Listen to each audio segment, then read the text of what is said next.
This episode of the Better To podcast is brought to you by Kitty Mystic and DM Needham, author of the Better To Burnout series, which includes her latest releases of Fairy Tales and I Love You and Is Love Just Another High.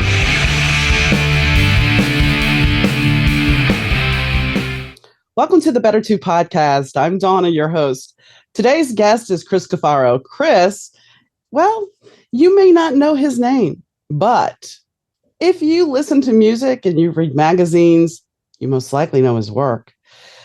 Chris, well, we talk about a lot of things, including his time he spent working with George Michael, working with Nirvana, and, well, many, many more. So tune in. You might have heard my voice hosting the Better To podcast, but did you know I'm also the mastermind behind the Better To Burnout book series? The stories unravel the lives of Nigel Hartigan, the groovy bassist of Sambuca Fedora, the stunning singer-model Ava Richards, and the suave record executive singer Russell Langford. Love, romance, and drama run rampant as their lives tangle up. But brace yourself, folks, because not every tale has a happy ending. Snag your copy today from most online booksellers. Hi, Chris. How are you doing today? I'm good. It's a Tuesday. It's a Tuesday. Well, it's better than being a Monday. This is for sure. Yeah, that is true. So you are... Most of my guests or most of my people that are listening are not going to know who you are, but I have followed you for a while on Instagram. They don't know you by name. Let me be fair. Go ahead. Let me just put it this way. Everybody on the planet has seen one of my photos. Yes. They just don't know it's me. Exactly. That's what I was going to. I've said it for the last 15 years. I literally tell people, you've seen my photos. I bet you any money you've seen one of my photos. I could be in the middle of the outback of Australia and just say to some stranger, have you seen this photo? They go, yep. And I go, there you go. Exactly. And that was my whole wrap in there, because the whole fact of the matter is during the 90s, especially during the 90s, but you've had a long storied career for like 50 years. You were, I would say, the infamous rock photographer back then.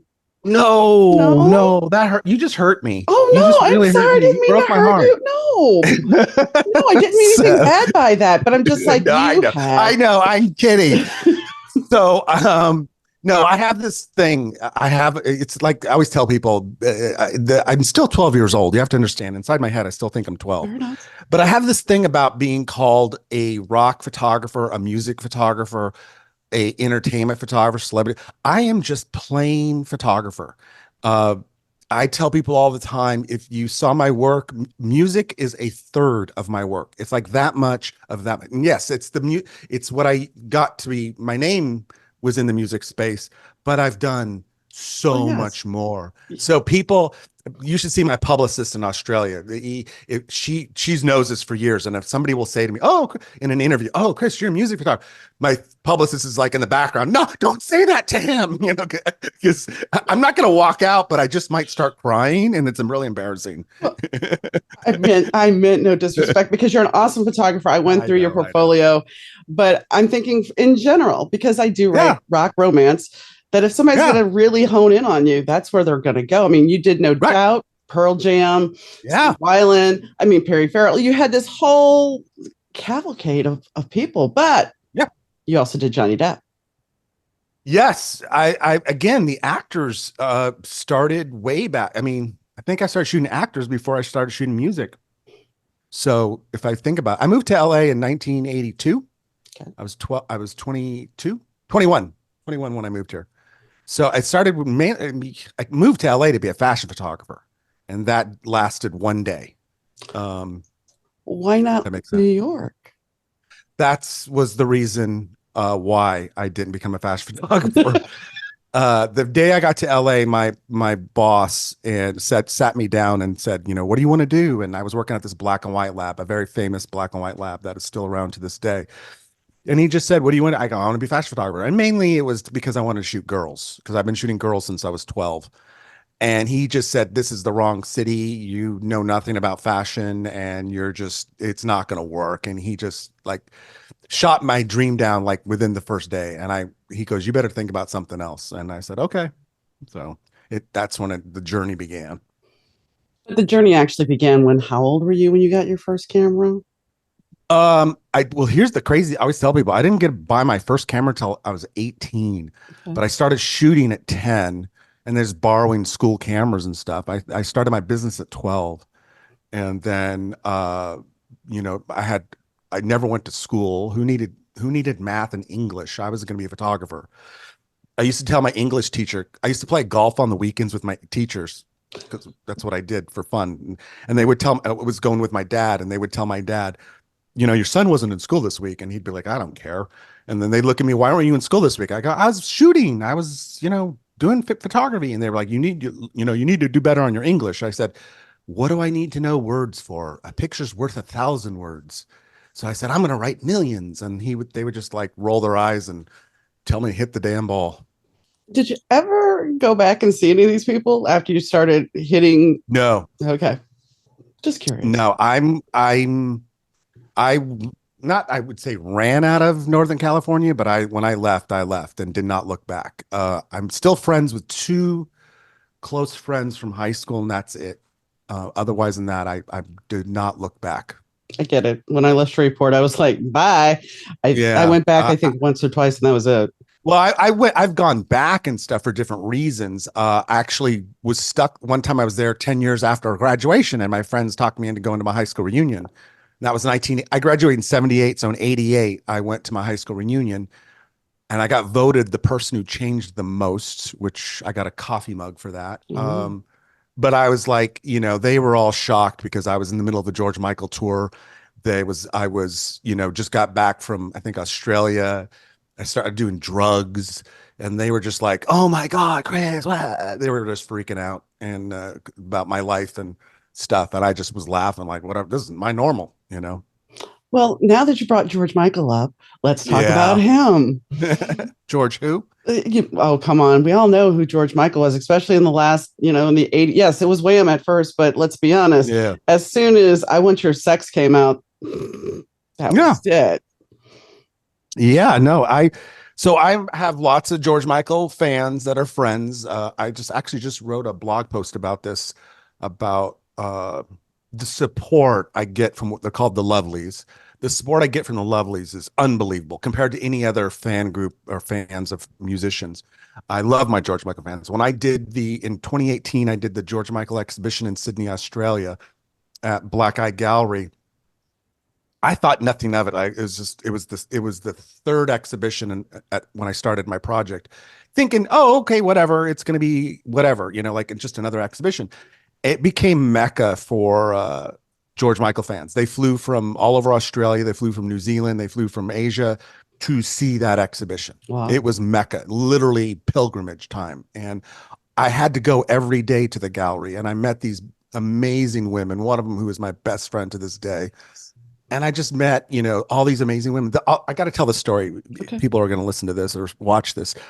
The first day before we opened the doors, one of the most, this is why I love my life and I love what I do and what I've done. Just everything is amazing. But I walk outside the gallery. We haven't even opened the doors yet. Everything's hung. Everything's looking great. I walk out the thing to make a quick phone call. My camera crew's shooting, setting up some stuff. And I walk outside, make this call. I turn around, and there's this woman like leaning next to the building, trying to peek into the window because we had this big faith photo in the window and stuff. And she's just blown away by everything. And she looks very scared. And I walk up to her. I said, "Are you okay?" And she says, "I can't go in." And I said, "Why?" And she goes, "I just miss him so much. And I love George so much. And this is so difficult." And so I said to her, "Well, I'm the photographer." And then she started crying, and I held her hands and I said, "How about we go in together?" And I said, "This is a celebration of George. This is what we want you to feel. We want to celebrate him. And this is why I'm doing this."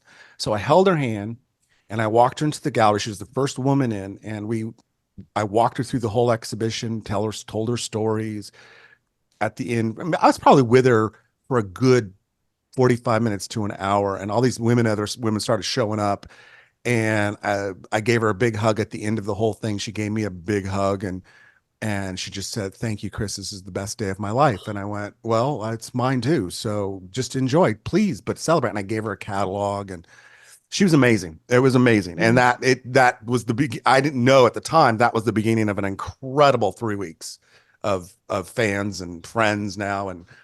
And since then, like I said, there's a lot of them become friends. I see them on every trip. We're going to brunches and hanging Nice. out, and they all have George Michael prints in their houses, and they tell everybody about me, and I'm like their one celebrity friend. And But that's cool. I mean, it's very cool, yeah, and it shows how genuine you are.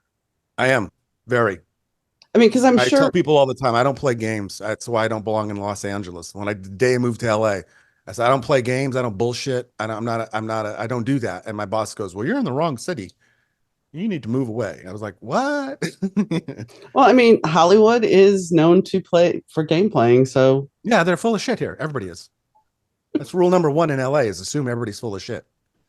how do you find real people out there? It's not easy. It's not easy. I've been here 44 years now, and I'd say it's not easy. You've had ups and downs with it, through the years. Luckily, I have a core of what I call my family of 4 people that are very important to me, and that's it. I built my family. I always tell people I built my family, and I'm amazed. I'm lucky, beyond lucky. But LA is unique. LA is there's nothing like it. I just was talking to a friend last night about how she's trying to decide if she wants to come back. And I just said, you can handle it now. You're older, you're wiser. You've been through this and been through that. Maybe this is the time, it's not easy here for a lot of reasons. I can imagine. I can imagine. So, when you look at all the people that you have taken pictures of, Uh-oh. well, no, I'm actually going to ask something very bizarre. Like Is there? Michael Hutchins was the worst. He owed me $50, never paid me back. Kurt Cobain was horrible. George Michael, the ultimate worst one. I'm just kidding. Everybody, I'm just kidding. I know you are. I'm just sitting here going, yeah, right. No, what I was going to actually say, because you actually mentioned a bunch of people that have passed. Yep. Don't even get started on that one. No, is there anybody that has passed that you wish you could have taken a picture of?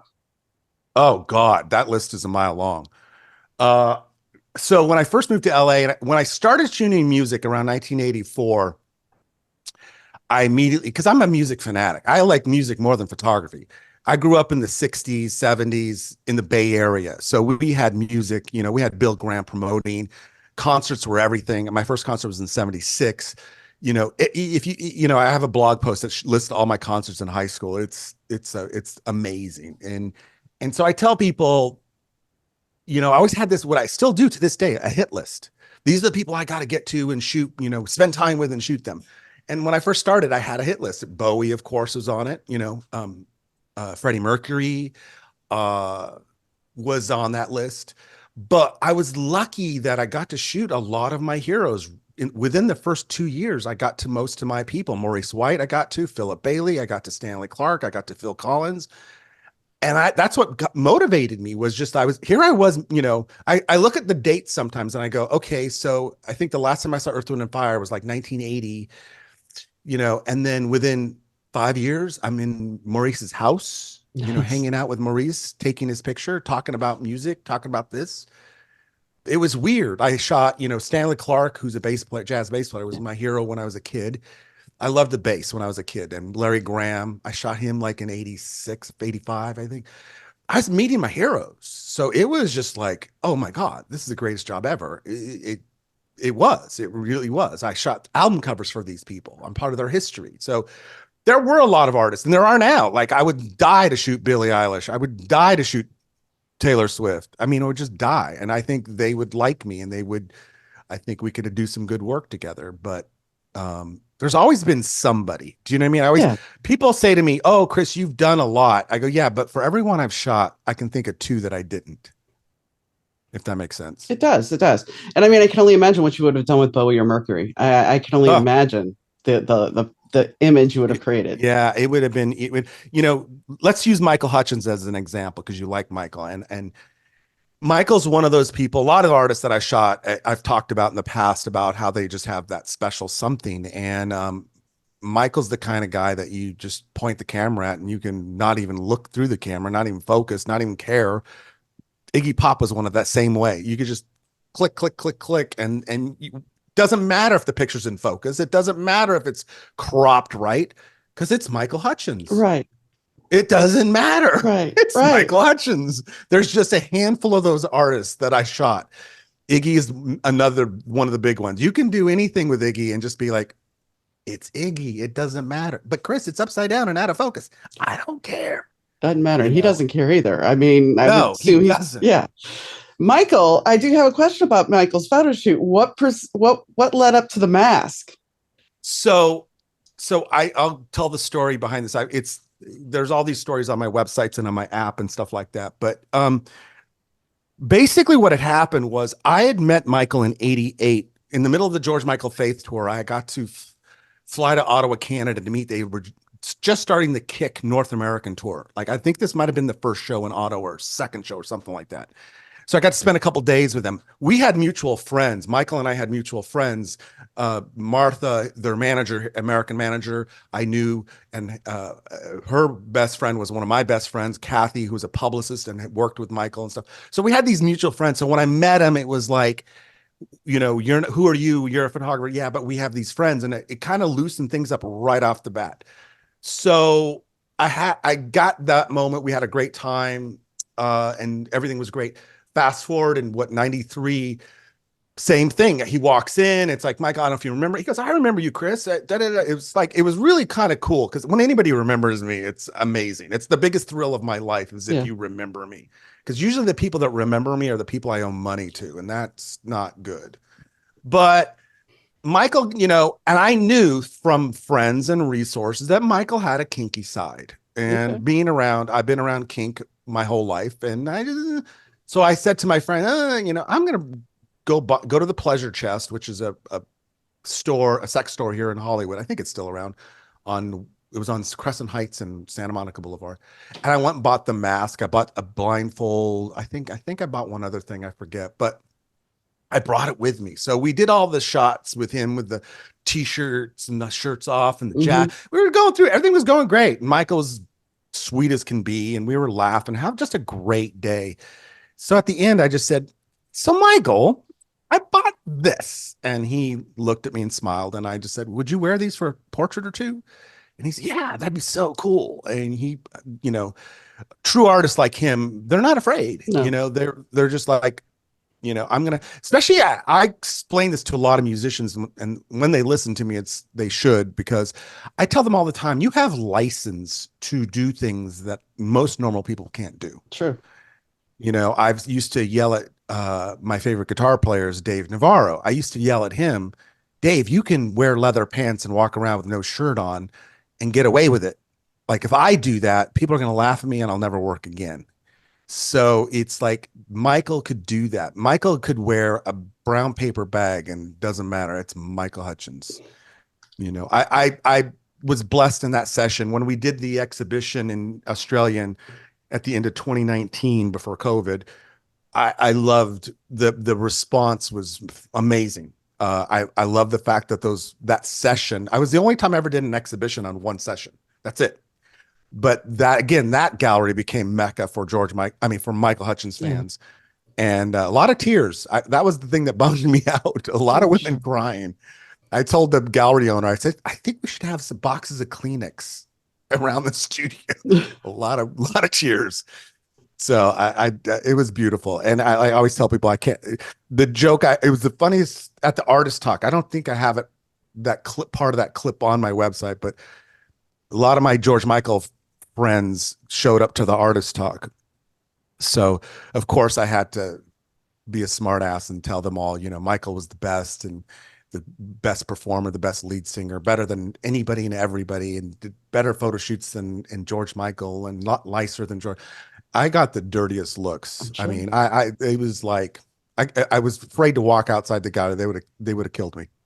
One thing I've never really talked about, but it is about Michael. First time I ever ran across Michael, my friends and I, we were living in Shreveport, And Yeah. 6 of us decided to go down to New Orleans to see NXS. This was 1986. So this is Oof. the Listen Like Thieves era, Yeah. right Yeah, before Kill. exactly. Yep. So 2 of us get there earlier because we came by car. The rest were coming by bus. So we decided to, because we're staying at the same hotel with them, by the way. So we decide it's dusk. My friend and I decide to go sit by the pool. There's nothing happening. It's fine. It's August. Nothing's happening. And all of a sudden, Michael comes out with his girlfriend, Michelle, wearing nothing but a Speedo. Yep. It was just That's like Ozzy. And I mean, I wasn't so much into Michael at that point, but it was just kind of like, But okay, so what do we do here? And so we sat there, they got in the pool, they started making out. It's like, okay, we need to leave. We need to leave. We got to meet him a day later, but yeah, it was just like I would have told you to go ask for a 3-way is what I would ask you to do. At that time, or foursome. He would have been into it. I swear to God, he would have had no problems. At that time, I would have, because I was a little bit skinnier and more attractive. How old were you then? I was just 18, almost Perfect. 19. He would have loved you. He would have loved you. You missed your opportunity. I'm sorry to hear that. But now he's an inspiration to my book. So, it's all good. Yeah. It's all good. Michael, I've shot, again, I have these questions all the time, all the people you shot. There was nobody like Michael. Mm-hmm. Nobody. And out of all the people that have died on me, and a lot have, famous ones, non-famous ones, musicians that you don't know, he's the one that hurt me the most. Because to this day, I know it, and it's kind of more come to that conclusion. It was an accident. It wasn't intentional. Yeah, and it hurts me to this day, because there was no one like him. No, and when I'm down in Australia, which I go there a lot, and I hope to be going back in a few months, I talk about love. It's the whole country loves him. Like, it's crazy, and they all miss him. Everybody misses him, and the music. I miss the music because I think he was a brilliant lead singer. I think the band was brilliant. I've talked to him. I remember had a conversation once with Rob Thomas from Matchbox 20. He's a good friend, and we sat and talked about Michael because he loved Michael too. Like, he was just a big NXS fan too. I always tell people, I don't know anybody that doesn't like NXS. It's funny though, the younger generations, if I mention NXS, they kind of look at me like, what? It's like, dude. I get that all the time. And Michael's own solo record, I mean, I would have loved to seen what he could have done had he, the solo, I think the solo record is good. Mm-hmm. I think Danny did a great job. I just talked to Danny a few weeks ago. I've been helping him with that project. I think Danny did a great job. I think the music is good. It's not NXS, but that's fine. Mm-hmm. But you can see Michael, even with Max Q. I was going to say, did you listen to Max Q? Yeah, Michael just was, like I think any great artist is exploring their passion. Mm-hmm. Like, I always tell people, don't get mad at me if you see pictures of, of trees and mountains, because I'm exploring my creativity. Exactly. I always tell people, everybody knows me for my music work, but that's just a third of my body of work. It's not even the best stuff. My best friend thinks my music work sucks. That tells you how much he loves me. I looked at your European photos. They're great. Yeah. In Paris and everything at the Eiffel Tower. I mean, granted, yes, the Eiffel Tower has been photographed many a times, but it's your own take. And that's what people lose when they think about art. They don't necessarily think, because yes, I flunked art my freshman year in high school because my teacher and I had a personality conflict. Yeah, well, I've been there. Yeah, when I changed schools, I excelled in art. So art is truly in the eye of the beholder. That statement is very true. And so, yeah. But I also believe, just because the world we live in, most art today is content. It's not art. True. Everything's diluted. But I feel like, for me as an artist, I don't even like calling myself that. I just call myself, a starving artist is my pride and joy. But I just believe that, it's like all my friends that are musicians or photographers or directors or writers, all the creatives that I know, right? I tell them all the time is don't limit yourself to the one thing. My mentor, I call him my big brother. I met him the day I moved to LA. He's yelled at me for 44 years to push. He's challenged me. He's paid me to do other things. Everything. I've shot every subject matter. I talk about this on my blogs, about shoot everything, try everything, experience everything. And there's a couple things that are left on my list that I will get to, but it's about stepping out of your comfort zone, feeling uncomfortable about fucking failing, you know. I grew up with the I don't know if you ever heard of wabi sabi. Mm. Look it up, Google it, everybody. When I was in high school, I used to hang out at the Buddhist church and play basketball a lot. My friends had a lot of Japanese friends, and close to the neighborhood. And I remember me talking to one of the people there. It wasn't a monk or anything like that, but just people that we just got to know them because you're playing basketball and stuff. And we were talking about, and he taught me the philosophy of wabi sabi, and it's basically, to generalize, I call it's the imperfection, imperfection is perfection. And that's why if you look at my work, you'll see there's imperfections. It's not perfect. I don't want to be perfect, because to me, I have more soul in a photo than I have perfection.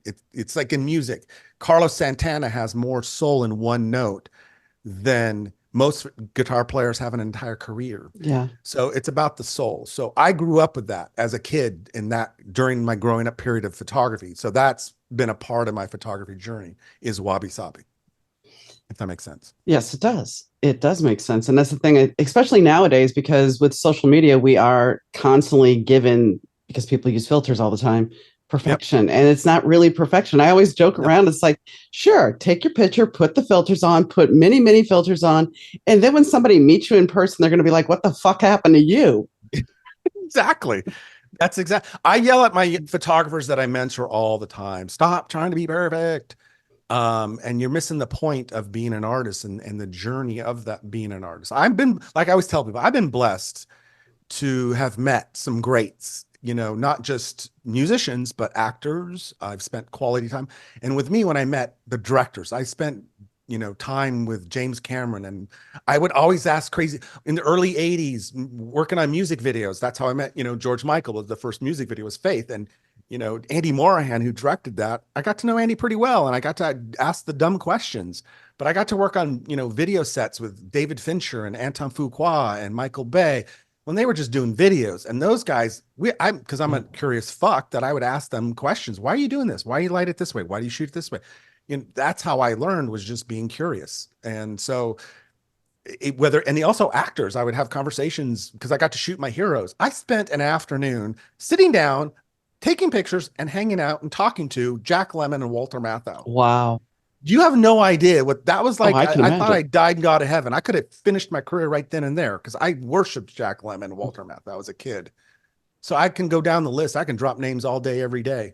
And it's funny. That's why I tell people I'm not a big fan of actors, but these legends that I got to spend time with and shoot, Kirk Douglas, Sidney Poitier was God. Yeah. You know, those are actors, not Brad Pitt, not George Clooney, you know, whatever, but it's different. But there is a difference. I was having a conversation with one of my friends about this the other day, that before social media, people like Jack Lemmon and Walter Matthau, you knew, I didn't care how old you were. You could have been, you know, they had staying power. But with social media, we have such fickleness about fame that you're going to hit it big, and then we don't know who the hell you are next day.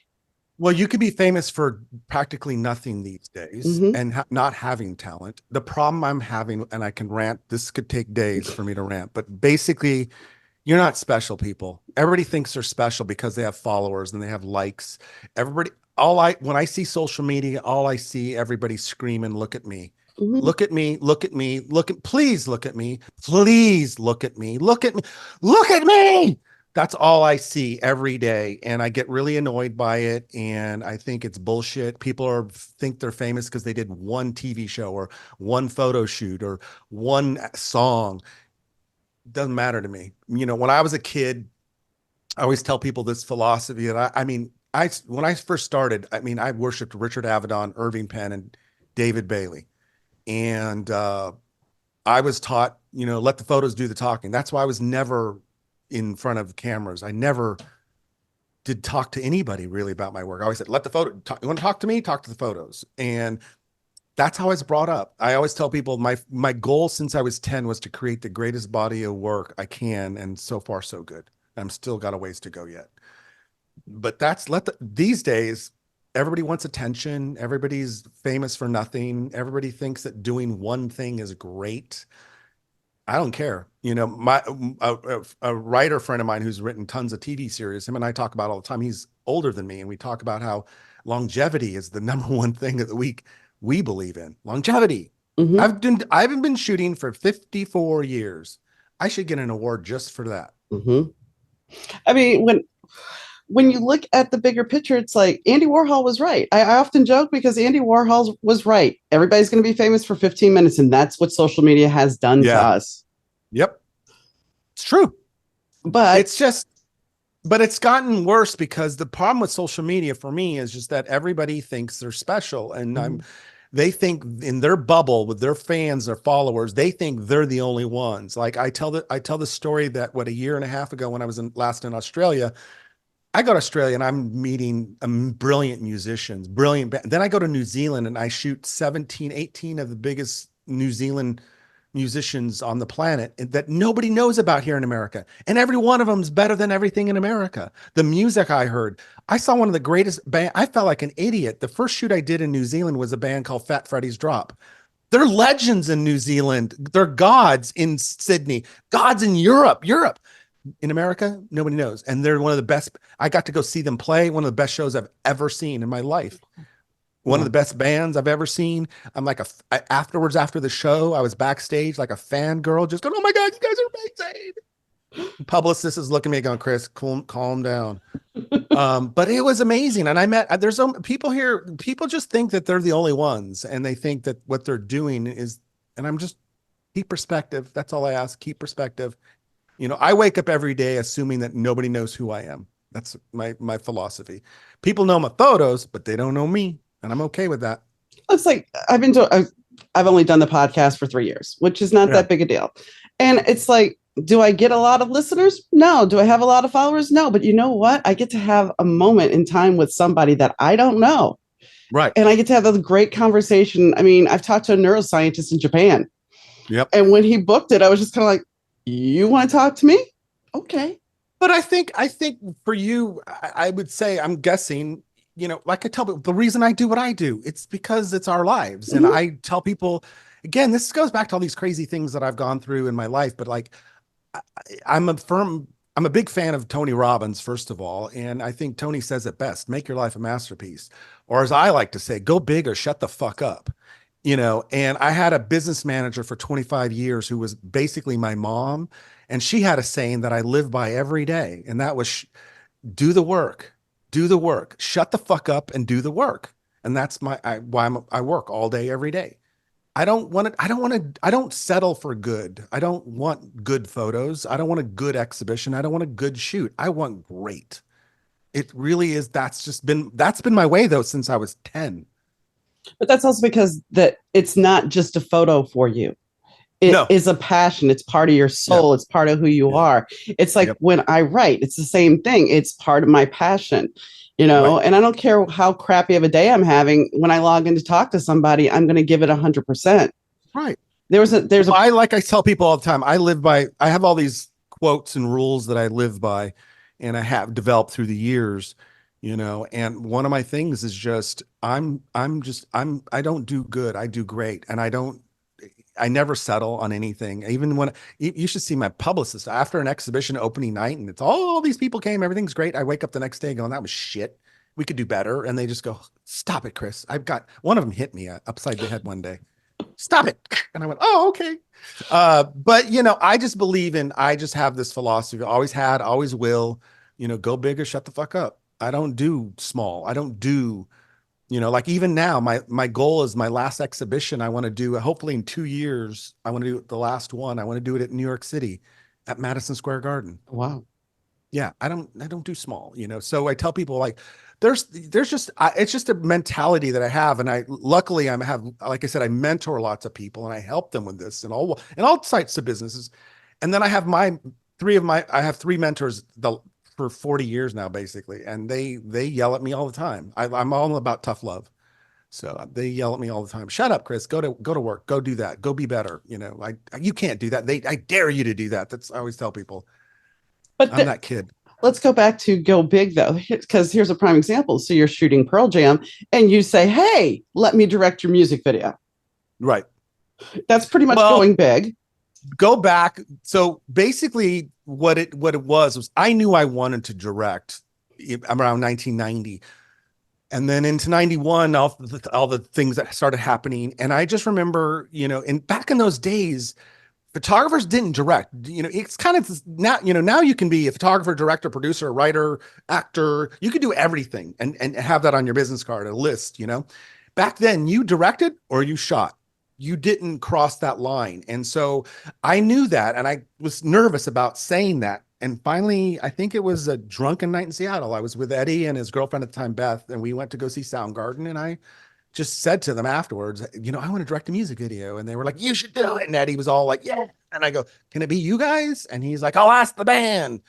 And so he was nice enough when he was a friend then, and he was nice enough to talk to the band and the manager, Kelly, and they were nice enough to agree to do it. And I sold everything to pay for it and borrowed money. And, and I'm just mad to this day that I lost, what do you call it? I should have kept it. I shouldn't have sold it I got reimbursed from the label so that they can own it. And then they never used it. So I don't care about that part of it. That doesn't bother me because they got Mark Pellington to direct a version of it, which won Video of the Year and did all the stuff. I always thought that was never my issue. My issue is that I just wish I would have kept it, because I just reached out to them a couple of years ago, to the label, trying to find the film, and they found it for me. And then I wanted to remaster it to 4K. It was shot on 35 millimeter film. Wow. Okay. So can you imagine the quality in 4K? Yeah. So I asked, and they said they have to ask the band, and the band which I doubt they even know, but the management said no. And it wasn't going to cost them a dime. I just wanted to remaster the whole thing. So they said no. And I said, all right. So that kind of bums me out about it. There's a lot of bummer things about some of that stuff back in those days. I had to learn the hard way. When I was younger, I thought everybody was my friend. And I had to learn that, nope, they're not. They're business acquaintances. And yeah. So that's a fine line that we walk that I don't think we pay necessarily attention to. No, I try to train my young people in my life. My intern, who's 19, try to yell at her all the time about that. They're not your friends. No, especially when someone says, well, you can do this and it'll be for publicity or for that the whole game too, that people have gotten a little bit wiser about, but. Right. But I was young and I was passionate and I wanted to shoot everything and everyone. I didn't care about making money. My business manager yelled at me regularly, but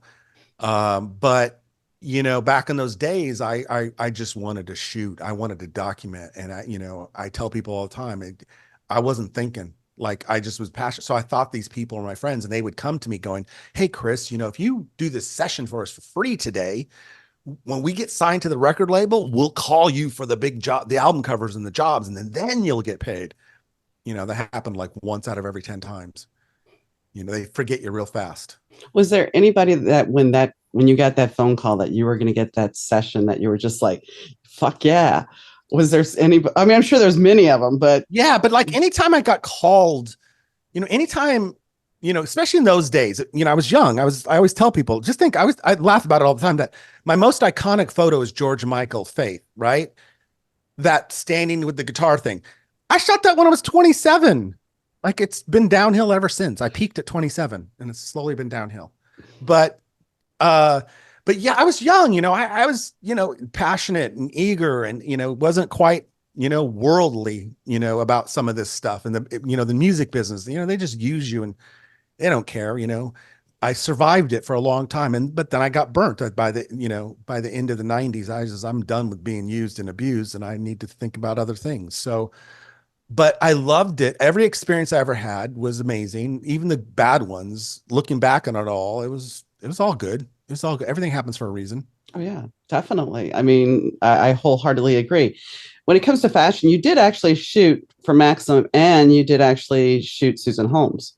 Yes. So I met Susan and Duff around the same time, and actually did a shoot with them together. I always tell people, I didn't like introduce them by any means, but I had them at the same studio at the same time on the same day. And, they kind of, I had a little something to do it. I'd have to ask Duff and Susan about that, but I was always shooting fashion. Like I did stuff for Urban Decay Cosmetics. I had clients here and there doing, clothing stuff.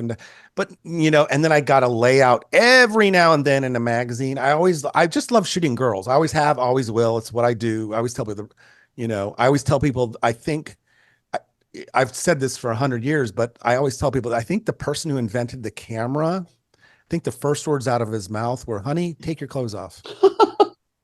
So that's my philosophy. Most likely.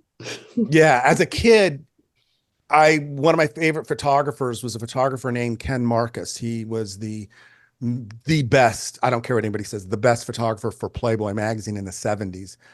And he was the man. He did it all. I started subscribing to Playboy when I was like 10, and he was just the man. And I just was like, and I got to meet him and took a workshop with him in 1980, I think it was. And he's the one that got me moved to LA. He said, Chris, you need to be in LA. And I've known him ever since. And nice. he lives in Vegas now, but he was a brilliant nude glamour Playboy photographer.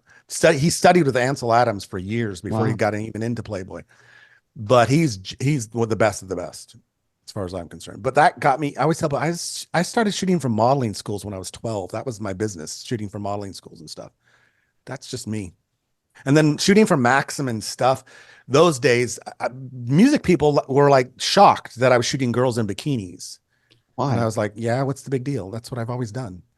Well, it doesn't make any sense because, the whole music business is, as we talked about off camera, sex, drugs, and rock and roll. So why wouldn't it be, why wouldn't you shoot women in bikinis or less? Again, this goes back to luckily having my number one mentor, my big brother, as I call him. He used to tell me, don't, and I don't listen to anybody. I don't care who likes my pictures or doesn't like them. I never have. I never will. It's about, I shoot to make me happy. Mm-hmm. I follow my curiosity. I've done so many things. I've shot hockey players. I've done flowers. I've done, you name it, the subject matter. I've done it, and I'm going to keep doing it. And you guys can all, see it all when I'm dead and gone at my retrospective. I've had this joke for years where I always tell people when they have my retrospective and they see all the sex, drugs, and rock and roll, they're just going to go, this fucker had fun when he was here. And I'm going to be like, yep. So how hard was it, when Kobe passed? Because I know you took pictures of Kobe. Yeah, it was difficult because I was sad. I hate when anybody dies, but Kobe, him and I had it out at that shoot because I hate the Lakers. Okay. Passionately. Okay. And I've told the story a million times. He had just gotten engaged to Vanessa, and I was talking shit to him the whole day. I challenged him to a one-on-one game. He chickened out. I called him a pussy in front of Vanessa. I was ragging him for the whole day. And then my client was pissed as all hell at me. She's one of my really good friends, but she was like, stop it. My assistants were laughing, but that's how I am when it comes to LA teams. I did the same thing to some Dodgers back in the time when I had to shoot them. But Kobe, at the end of the day, though, Kobe and I sat down and had a great, about a 15-minute talk about work ethic. And I always tell people I hated him because he's Kobe Bryant and he played the Lakers, but I have mad respect for his game and his philosophies and everything about the man. If he played for my team, I would have worshiped him. But we had a good talk about work ethic, and then he left and his people left. And then the magazine, my friend just yelled at me. My friend Lori's like, I can't believe you did that. If I'd known you hated the Lakers, I would not had you do this job. And I'm sorry. I have to do it, man. Because in NoCal, in Northern California, the 11th commandment, I don't know if you know there's 11 commandments. There's not 10. There's 11. And the 11th is thou shalt hate SoCal. So it's, sorry, so the best part was the next day, his people called me up and asked me if I would shoot an event for Kobe. Liked me and wanted to know if I could shoot an event for him. Nice. And I said, I don't do events, and especially for a Laker. And they said, no worries. Gonna keep that SoCal hate all the way. You do. I was at Dodger Stadium once in the elevator with my two assistants, and Tommy Lasorda walked in the elevator. I was ready to jump him, beat his ass, and my assistants were like, don't do it, Chris, just don't do it. I was like, but it's just how I grew up. NoCal, SoCal it still is to this day. It's a big deal. And Gretzky.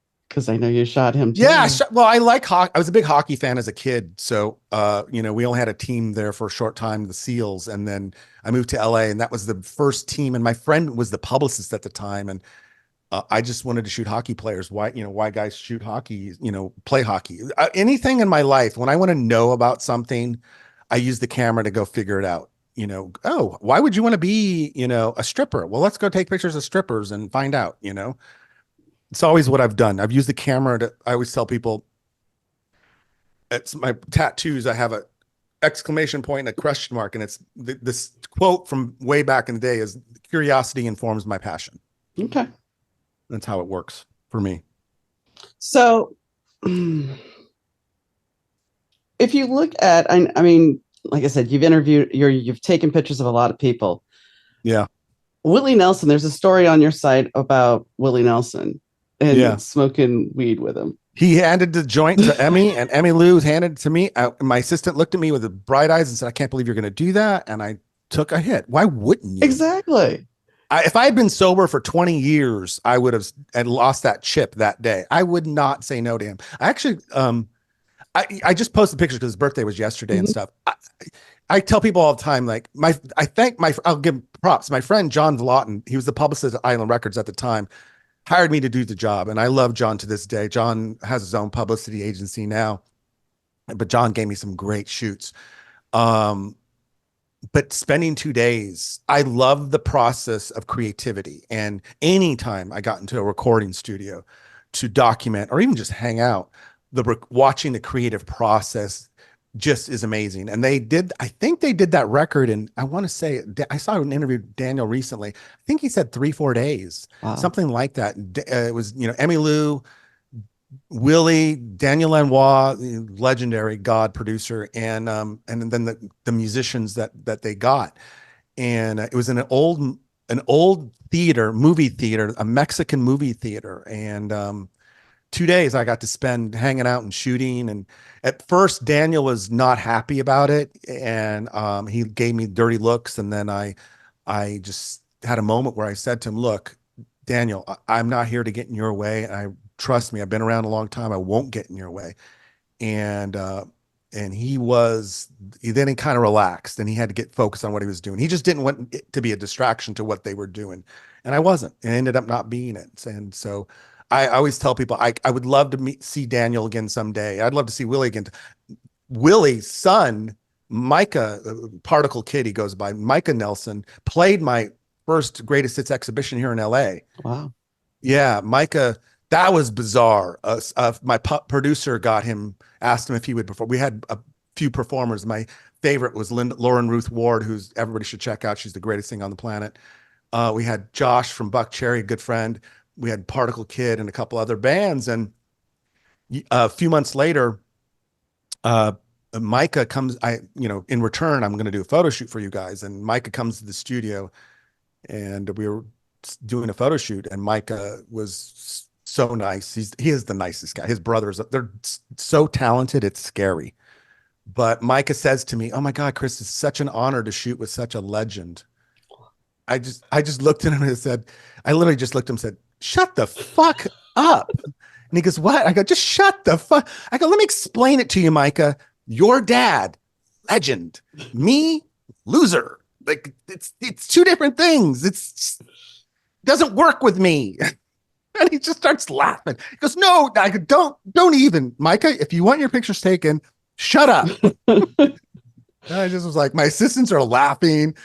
Everybody's just like, "What?" I go, like, "Guys, I don't, no. I'm not a fan of labels like that, even though I get thrown at these days. You're a legend." I'm like, shut the fuck up. Just shut up. My best friend in the world said it best over a year ago. Rolling Stone magazine in Australia supported my Sydney exhibition and my New Zealand exhibition, and they called me a legend. And I called my friend up. I called my brother. I said, "Yo, Rolling Stone just called me a legend. I'm a legend." And he just calmly just goes, "Yeah, Chris, it's only Australia, so it kind of doesn't count." I said, "Oh, you're right. Never mind." He just brought me down. What? But you do photograph legends. I mean, the other Yeah, I one, do. Yeah, I mean, that I do. I shoot legends. My photos are iconic, but I'm just an idiot with a camera. George Harrison. Yeah, George, my hero. My hero. That story, I think it's on my, yeah, it's on Mhm. on the website. It's all, I always tell people, got to download my app for all these stories. But George, my favorite Beatle. Who was your favorite Beatle? Paul. Really? Only because He was number two for only me. because I was a bass player. Yeah, I get that. I get that. Paul's number two. I still would die to shoot him. I mean, even though he's older than fuck these days, but And like getting to like Angela George, Lansbury. yeah, I have to tell this story now. So in 84, I'm not going to go too far back, but 84, 85, I started shooting for Musician Magazine, and the creative director at that time was a man named Gary Kupke. Um, Sad to say, he just passed away about 3, 4 weeks ago. And he was everything. He made me what I am today. I got to say this out. I want people to know this. Gary Kupke made me what I am today, made my entire career. I did one shoot for him. My second shoot for him was Maurice White from Earth, Wind and Fire. Like, I could tell you a list of like 50 shoots he hired me to do. And then we've been friends ever since. I loved the man. I loved the man. I owe him everything, taught me everything I know about design. He's an icon in the design advertising world. But he calls me up one day and just says, "Hey, I got to shoot for you." I said, "Okay, what is it this time?" I'm thinking whatever.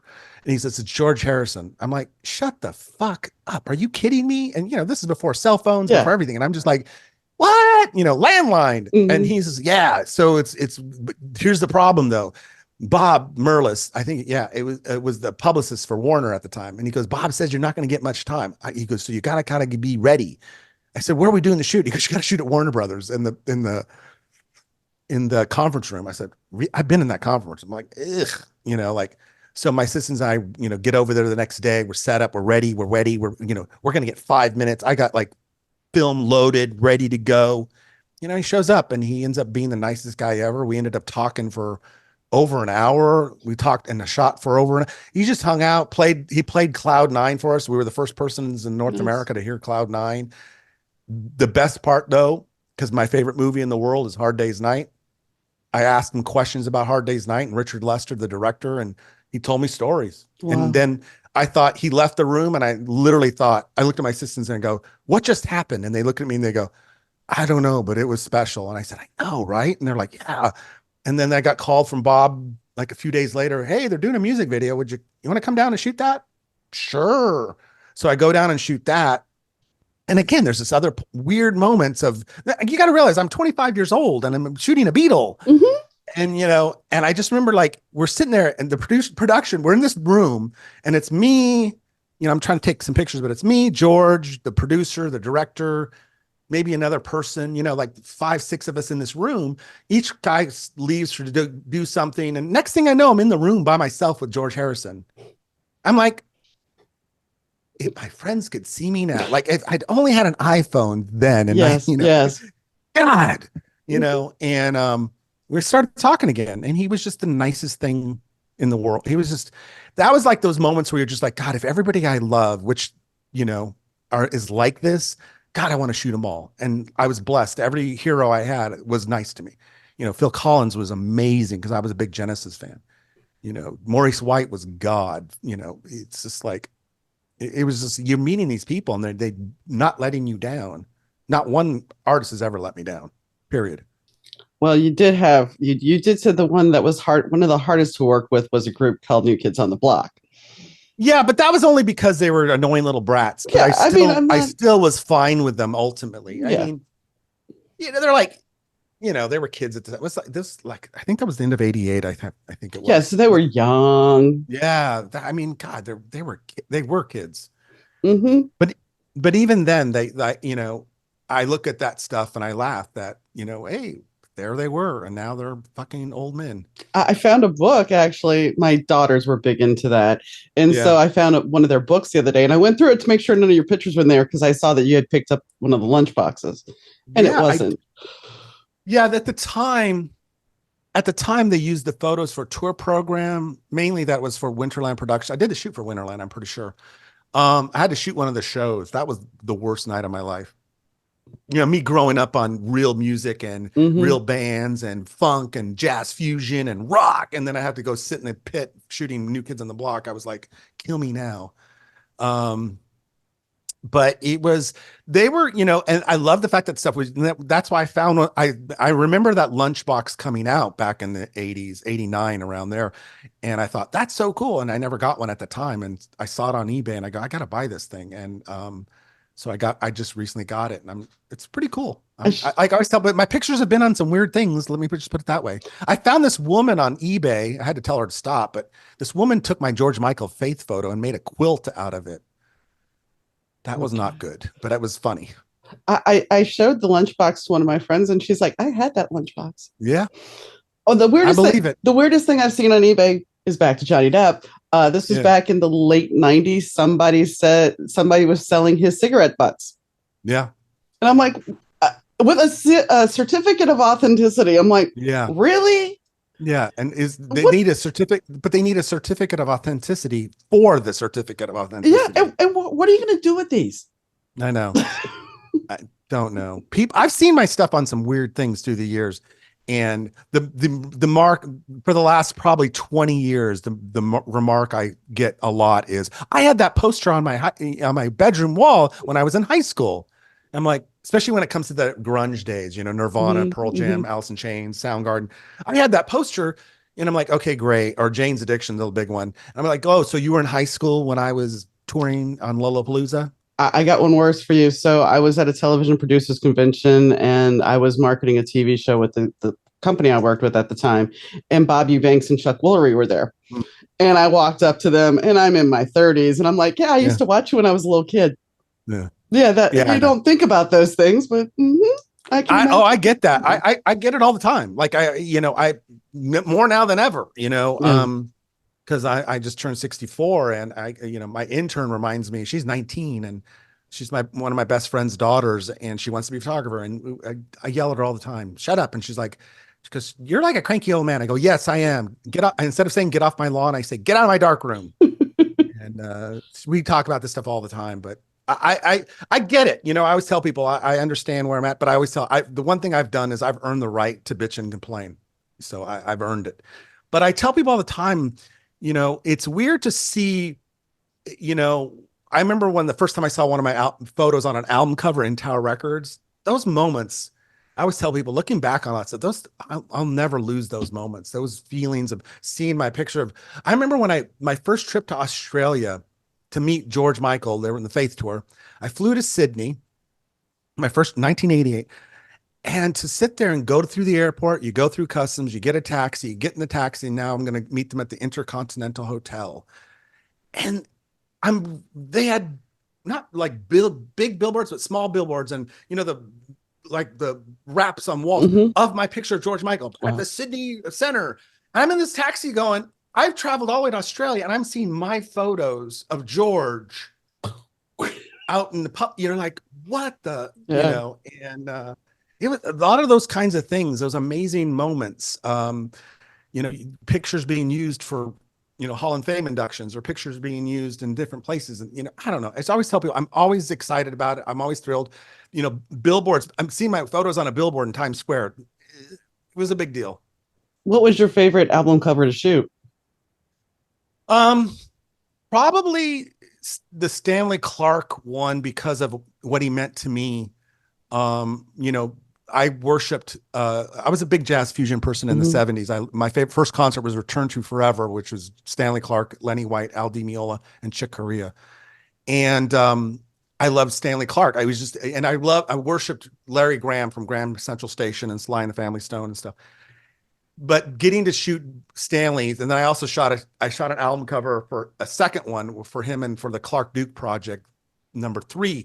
And I was a huge George Duke fan. It's like, again, it's like, those are the people. I grew up in the kind of the hood. So I always tell people, I didn't grow up on rock and roll. I grew up on funk and disco in a sense. And I grew up on R&B, so meeting those people, that was the big deal for me. And meeting the musicians who played on the records that I loved, shooting the drummer, Jerry Brown, who played on the record with Stanley Clark. It was like just as big as deal as meeting Stanley Clark. Yeah.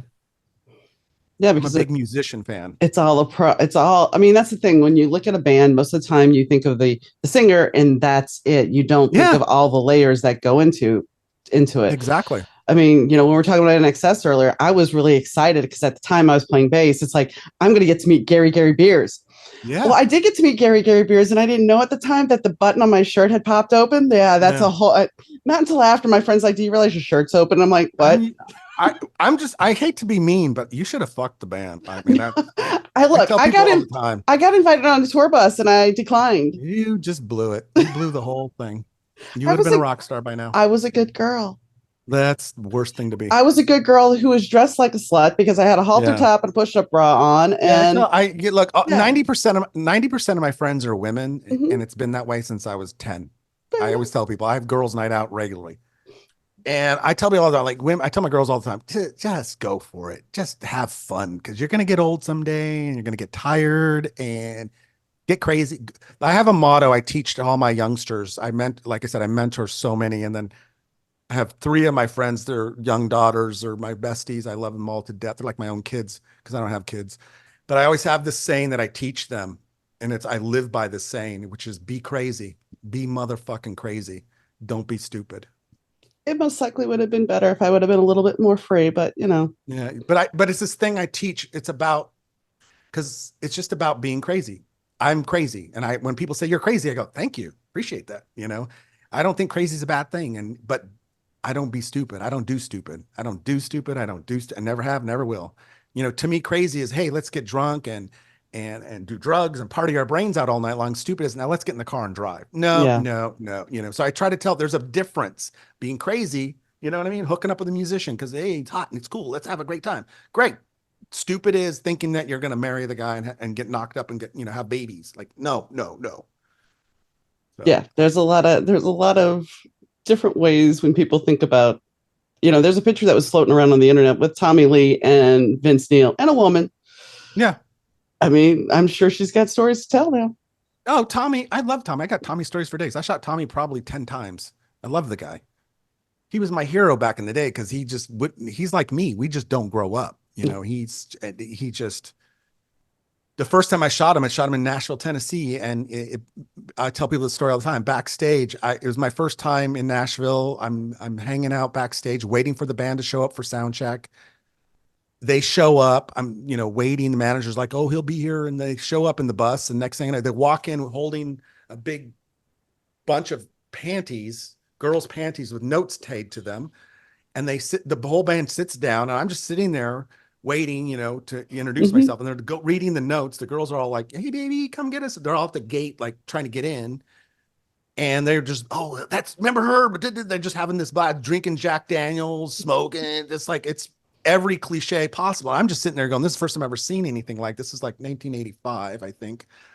I'm just, oh my God, what is this all about? And finally, they bring in girls back and kicking them out, and I'll be in the tour bus. I'll be back a little bit, all this crap. And I'm just finally get to talk to Tommy, and he's like, "Oh, you're gonna have to wait till I got my makeup on, and so we'll probably shoot it right before I go on stage." I said, "Okay." So I was there for like 3-4 hours, just waiting and waiting and waiting, and then I got to shoot him, sat him in the bathroom, sat him on the toilet, and shot a few rolls of films, and you're done.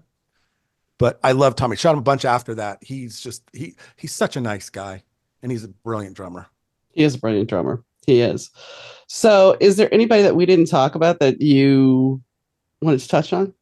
No, I think we're good. I think we got it. I hope I didn't scare you. I mean, I'm You, trying you to be didn't nice. scare I'm me. trying to be nice. I could have talked to you longer. I mean, I could, Yeah, but I but know you got I things to just tell do. people all the time, like, so I'll just say this and wrap if you want to wrap this up. But like, so when I started the Greatest Hits project 13, 14 years ago. And the reason I did it, if everybody wants to go to my cuffarohits.com or download my app, people, is that I tell people all the time, my Greatest Hits project is a celebration of music and music photography and my life. The big thing I tell people is all the time is like, it's not about the pictures. It's not about the photos. It's about the stories behind the photos. And to me, the idea started with, I was going to do 5 exhibitions and like call it a day or 6 or something like that. But it's grown into this big thing. And I want to do, if I could, I would do a different exhibition every month for the next 10 years. I'm looking for sponsors, looking for help and all that kind of stuff because everybody loves music. Everybody loves music. I travel, I've been around, I tell people all the time, everybody has a music story. Everybody has a first concert. Everybody has this music, things, songs that, are the soundtrack of their lives, as they say. And I just really, I love the fact that, like I always tell people, I know this is dumb, but when I was a kid, my grandfather used to tell the same stupid stories all the time. He was a police detective in the 40s and he would tell the same crime stories and I just got bored.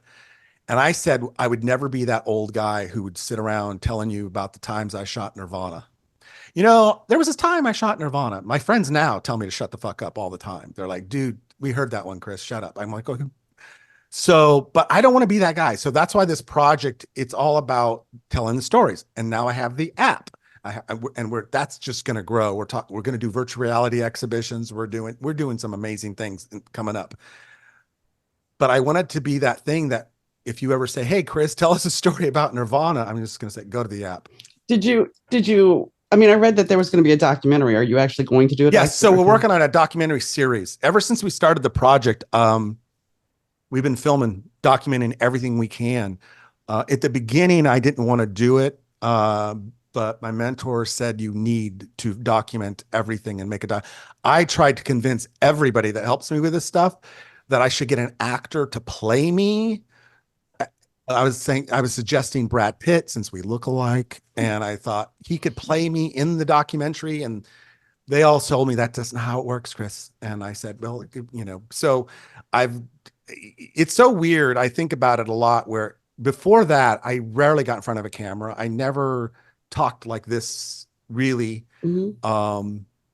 But because of this project, I'm doing this and I've done live TV. I've done, morning shows and I'm comfortable with it now. I just had such a low self-esteem about everything. So I always tell people I've grown out of that and I've gotten better at doing this. I just realized everybody wants to hear my story. So I just tell stories. I do have a quick question. Now we're back on there. Go for it. So watching Dave, you met Nirvana when they were in their infancy. So now where Dave Grohl is, because I just finished reading his book, where I hear it's good. It is good. It's very good. Especially I listened to the audiobook, so you got to hear it in his own words, which was awesome. But he talks about his mom, doesn't he? Yes, he does. He does. Yeah. He talks about his mom. He talks about how he flew from Australia all the way to Los Angeles to be there for a daddy-daughter dance. Wow. And then flew back before it was over to be at a concert in New Zealand. So, yeah. But I guess my question is it wild to see how much he has grown considering he was... Because when I met him, he had just joined the band and he was just this kid, Dave, who didn't have any drumsticks. So I bought him 100 pairs of drumsticks because he had none. Mm-hmm. And I said, well, how do you not have drumsticks? And he's just, I don't have any. He's up in Seattle and you just got there. And I thank John Silva to this day, their manager, for that shoot. That shoot has done a lot of things for me. And I was up in Seattle shooting Queensryche on a Friday and I had a day off and it was my first trip ever to Seattle. And I said, John, is there Nirvana around? He said, so he set that up for me and they got a new drummer. So, I would say I'm proud of him and excited. I have a few Dave Grohl stories, but I'll tell you the last time, which is last year, I have to look at this again. Last year, I guess it was the beginning of it's 2022. Stephen Perkins, the drummer from Jane's Addiction, who I've known for years, he started a record label and I shot a band for him named Air, and great guys, and really good band, like very good band. Stephen says to me one day, hey, we're going in the recording studio and we're going to re-record one of the songs on the album. And would you come down and shoot? I said, hell yeah. You don't have to ask me twice. And I said, where's the studio? Here's the address. It's in Northridge. So I go to the studio, I meet the band that are loading up their gear into this recording space and everything. The producer's getting set up in the producer. I notice on the walls, everywhere on the walls is Foo Fighters shit. And I'm like, what the fuck? And so I finally walk over to the producer and said, why is there Foo Fighter shit all over the walls here? And why just them? Because Chris, it's Dave's studio and the band's studio. I said, what? This is Dave's studio? And he goes, yeah. I said, no way. And they go, yeah. I said, oh, okay. How cool is that? So I walk out while they're setting up. I walk out and they're in the hallway looking at all the gold records, this, that, all the memorabilia, the Foo Fighter stuff. And, I'm like, this is super cool.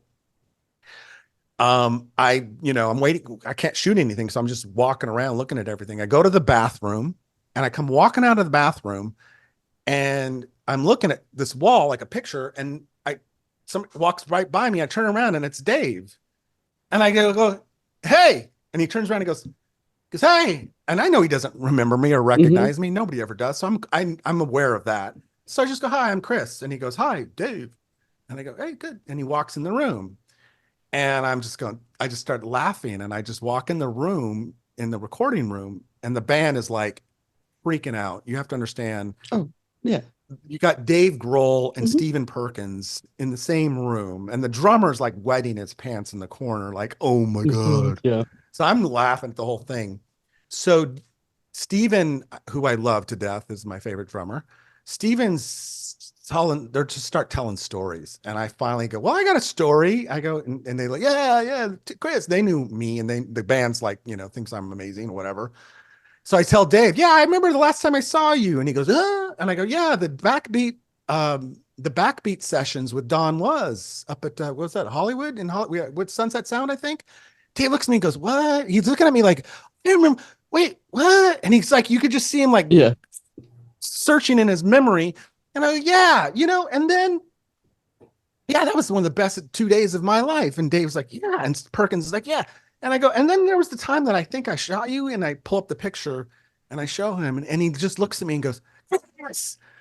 And he hugs me and he goes, oh my God. And I go, now you remember me? And he goes, yes. And Perkins is all like, how do you not remember Chris? And like, and I'm all like, I go, Perkins, I haven't seen him in like 25 years.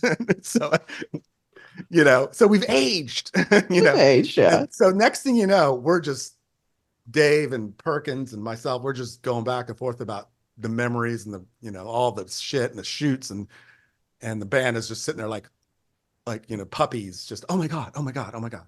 So it was really cool. And I got Dave's email address and then emailed him and said, if he needs anything to let me know. And then shortly after that is when Taylor passed away, and really broke my heart, because I had shot Taylor a few times and Taylor was the best of the best. And God, I love Taylor and I miss him. And I know how much it hurts everybody. Yeah. That guy was just loved. I don't know a musician that wasn't loved like him.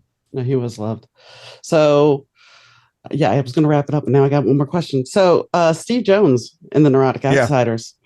Yeah. How did that all come about?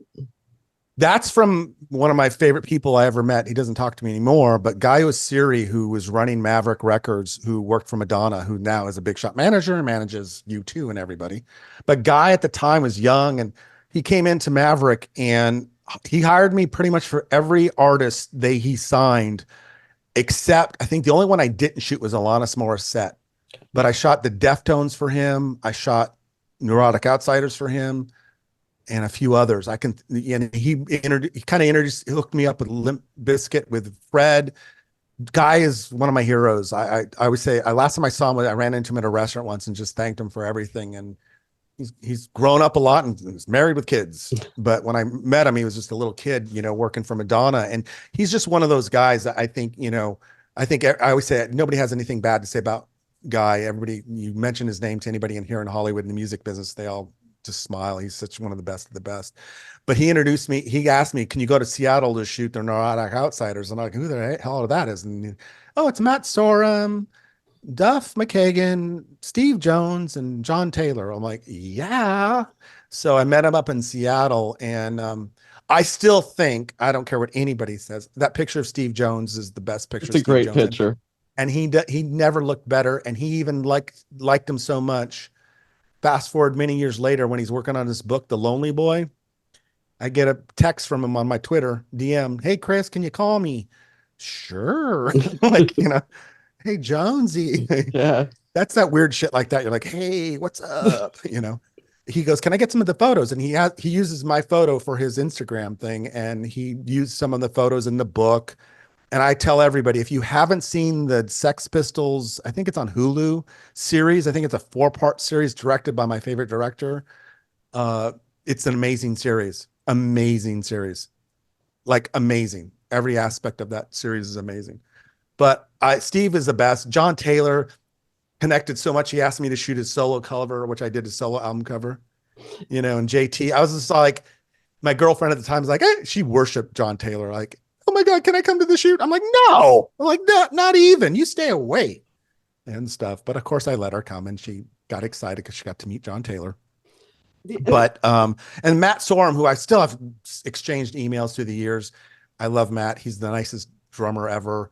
And and Duff, like I said, I shot Duff a couple other times besides that, and he loves those photos to this day. I did that foursome series for the exhibition in LA, and I actually sent it up to Duff a few years ago, that he has it hanging in his recording studio, which makes me proud. Nice.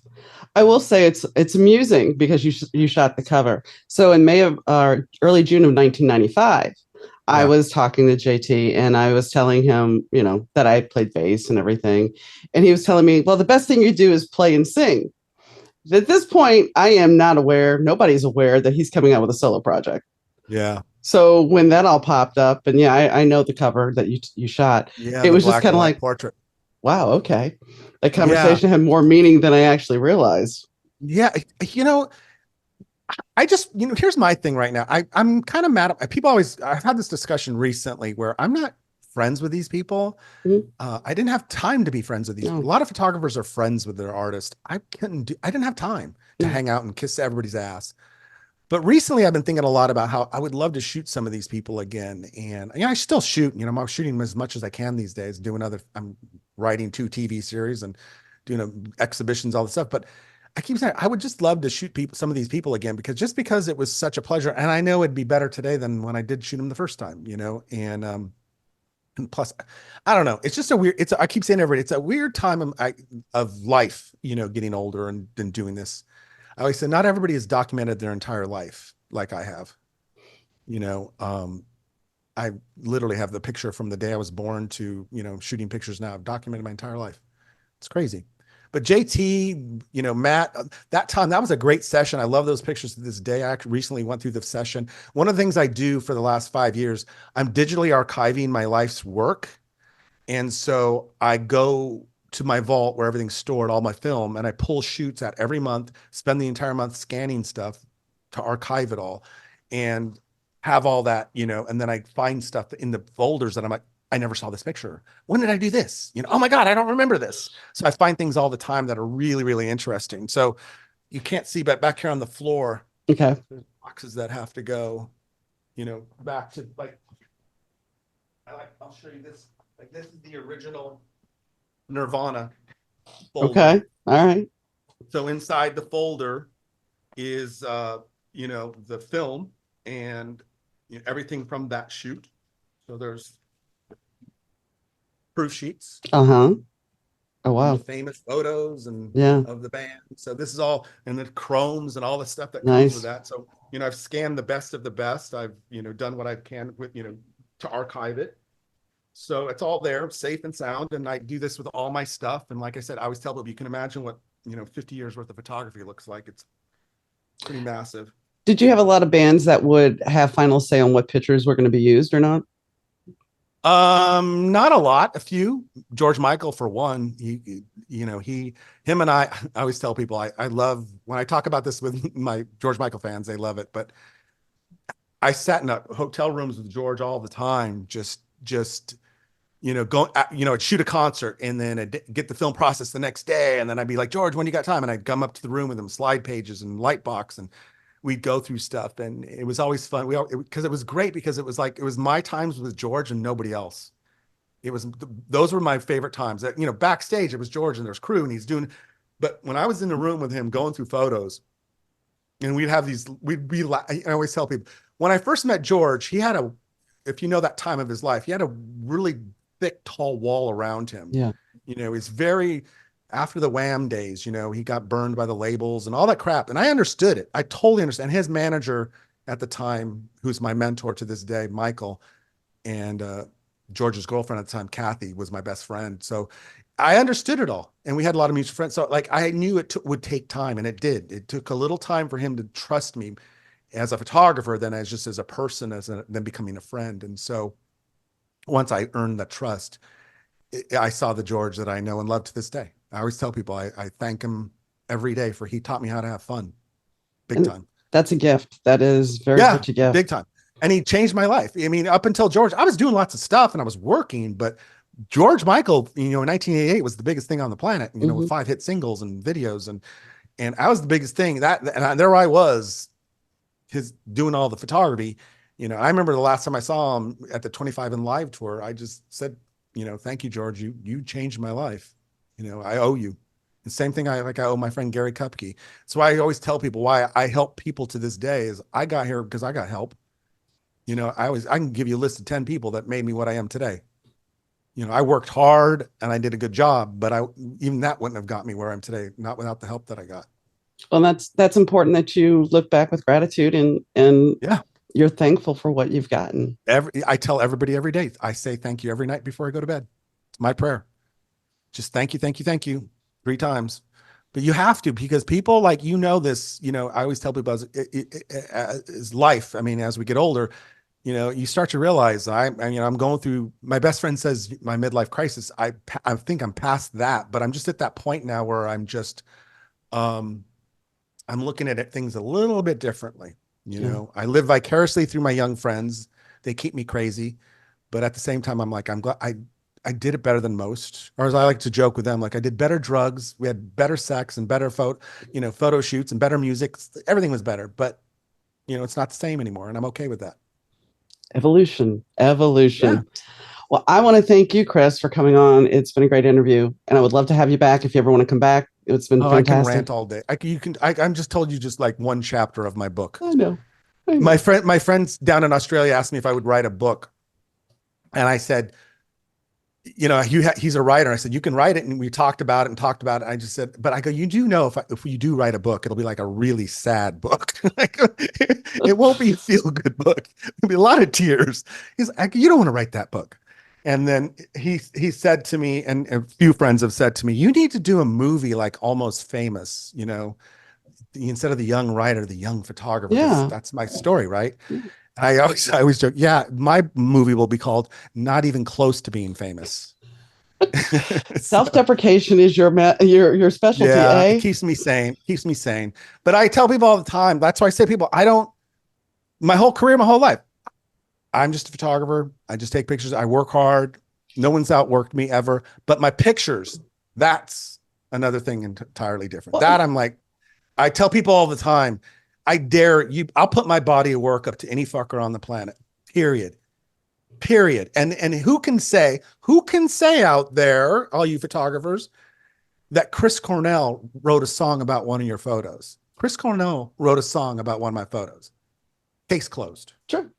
I rest my case. And I mean, and as timely as things are real quick, is Gwen Stefani and No Doubt got back together. So now you had all those pictures when they were just young musicians. A young band. Yeah, that girl Gwen made something of herself. I was impressed. Yeah, she's done okay. When I met her, I thought, oh my God, who is this girl? She's cute and she's the nicest person. I put her in my top 5 nice ones. She's one of the nicest people you'll ever meet. Nice. Period. Nice. I put her right up there, and it's a coincidence, but I put her right up there with Dita Von Teese. Okay. I've known Dita for 20 years, and Dita, both from Orange County. I don't get it. But the nicest people you'll ever meet. I have to say, because I follow Dita on social media, but have you seen her live? No, I have not. I have not had the pleasure. But I will. I will. I tell everybody this: if you don't go see her live, she's doing a residency in Vegas right now, but she tours. See her, one of the best shows I've ever seen. I will say I was blown away when I saw her with the long straight hair and not in her normal persona. I was like, "Who the hell is this?" Yeah. Then I was like, "Oh." Wow. Yeah. I met her. I always tell this story. I'm sorry. See, we can ramble, but that's fine. Last one. But when I met her, she, at the time, this is 20 something years ago, she was like the Cindy Crawford of burlesque and fetish, right? Like she was the supermodel. Every girl wanted to be her. And I met her and I just said, hi, I'm Chris. I'm a photographer. I would love to shoot you. I think you're beautiful and amazing. I'm like, being all cheesy and stuff. She just goes, just give me attitude. I'm really busy. I don't really shoot that much anymore. I said, okay, well, I just asking, but I got to ask a question. She goes, what's that? I go, who do you like in music? Who's your favorite music person? And she just goes, oh, my favorite is George Michael. Really? What a coincidence. She goes, why? I go, well, you might have seen some of my photos. She goes, why? I go, well, I did all the Faith Tour stuff and the picture of him with the guitar. She goes, really? No way. I said, so would you like to shoot with me now? And she goes, yeah, when can you shoot? I'm all like, thanks, George. So I did the first shoot with her at her house at the time down in Orange County. And I brought her one of the George Michael Faith t-shirts and she's like, oh my God. And the sad thing was I when George died, I gave her a huge print for her house of George, one of them framed and everything for her house. I love Dita. She's one of the nicest, bestest people you'll ever meet and an icon and just amazing in every possible way. She seems like everybody should go see her show live. I'm not lying. It's beyond entertaining. I've seen clips of it and I think it looks interesting. It looks amusing. And I wanted to drag my husband when he was around, but he's not here anymore. So maybe one day I'll go by myself. I'm just saying, if you see it showing up around your area, you will just have fun. Like, I'd known her 20 years and then saw her show in Australia. I took my best friend, I have to say my best mate, Mia, who's I'd love to death. Her and her family are like family to me. But I took Mia to see the show and I'd never seen her perform before. It blew me away. I literally was like, oh my God, Dita, you're the best thing ever. So it was amazing. We had a great time. Then I shot her a few days later. I mean, I'm going to say this, that the only time I've ever really been blown away, I went to a show because I knew the guy who was doing percussion for the Spice Girls. He was actually also in charge. Yeah. And I really wasn't a Spice Girls fan. I know, how could I get through the 90s and not? But I went to the show. And after watching them perform, I was like, I was sold. Yeah. Because I've had that happen. I've had that happen a few times with a few artists where you're like, do I have to? And then you get there and you're like, oh my God, this was a lot of fun. Yeah. And you just, we all have our little guilty pleasures, It's okay. I won't tell. Well, I just told my whole audience. So, you just lost your street cred. I don't know that I've ever had any street cred. Thank God haven't lost mine just yet. I have some street cred, but it's not any cred that anybody wants. So, Yeah. So I thank you, Chris, for coming on, and I'm going to close off the interview and catch you next time. Thank you. Hey, Donna from the Better 2 podcast here. If you've listened to my show, you know that it always sounds great. That's thanks to the guys at Third Ear Audio Productions. Third Ear Audio helps podcasters, broadcasters, musicians, and business owners get their important messages out to their audience. Rich and the Third Ear Audio team are easy to work with. They're efficient and understand that your message is important to you. With quick turnaround and the true caring of your needs, Third Ear Audio is your go-to for any audio message. Reach out to Third Ear Audio at 312-388-5596. Rich and his team will deliver for you. That's 312-388-5596. Or you could email them at info@thirdearaudio.com or visit them on the web at www.thirdearaudio.com. I hope you guys enjoyed Chris's interview. It was very interesting for me because this happened and came together really, really quickly. I reached out to Chris on Instagram. I started following him about 2 years ago when I was writing I had finished Love Is Worth Waiting For. And I was kind of stuck. And suddenly this guy who I wrote about in the book, Russell Langford, he wanted more. And in my mind, he was Michael Hutchence. So he's loosely based on Michael. And I mean loosely, but he looks like Michael. So I started digging around on the internet for inspiration. I wanted some really good pictures of him. And I discovered Chris's pictures, his photographs. And I was like, well, these are pretty cool. And they're very interesting. And as you saw in the podcast, because I did put a couple in there, that way you know what we were talking about. The pictures, well, they are very interesting and very inspirational, I would say. Anyway, but besides that, Chris has some interesting stories, and then most likely he will come back eventually again, because I like when I have a rapport and I can have a good time with a guest. And I definitely had a great time talking to him. I think that if you haven't checked his work out, you should. As I said, most likely, if you look at anything in the 90s as far as musicians and music, maybe not totally, but a good bit, you're going to see that Chris photographed them. Even actors. Actors, there are, if you had Maxim magazine, there's a chance you saw Chris's pictures in there. So he has a very diverse portfolio. And at the time, he was pretty big deal. He was a pretty big deal. And truthfully, he's still a pretty big deal. Just nobody recognizes that. And that's really unfortunate. We didn't really touch on that too much, but it's like with anything, it's like if you hit a certain age, well, there's hotter people out there. Are they really? Because when you really look at his body of work, you can see the creative potential there. And guess what? It's not enhanced. It's not photoshopped. So when a picture can really speak to you without all the enhancement, you can get something amazing from it. And I think he still has that ability.